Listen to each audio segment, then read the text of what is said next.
Serial Anupama में आ चुकी है दिग्विजय की पत्नी अपने बेटे के पैसे लेने के लिए दिग्विजय से, या हम ये कहें अपना हिस्सा लेने के लिए।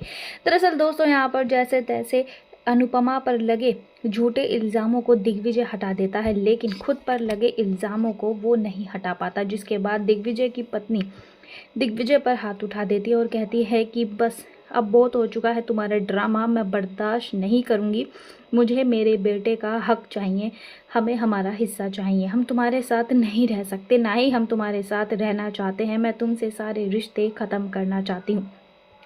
वहीं दूसरी ओर दिग्विजय उससे कहता है कि मैं तुम्हें एक फूटी कौड़ी नहीं दूंगा, तुम लोगों ने आज तक मेरे लिए किया ही किया है, बस जब पैसे लेने की बात आती है तो तुम आगे आ जाते हो। जिसमें यहाँ पर अनुपमा बीच में बोलती हुई नजर आएगी और कहती है कि मेरा कोई हक नहीं बनता है बीच में बोलने का, लेकिन इंसानियत के नाते मैं बोलना चाहती हूँ। जिसमें यह है कि दिग्विजय बहुत अच्छे इंसान हैं और उनके साथ आप जो ये कर रही हैं वो सरासर गलत है।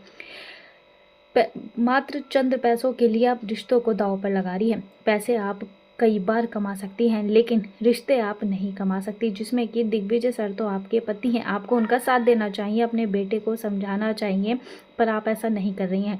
तभी यहाँ पर दिग्विजय की पत्नी अनुपमा की क्लास लगा देती है, उसकी फटकार लगाती है और कहती है कि नौकरानियों को बीच में बोलने का हक किसने दिया।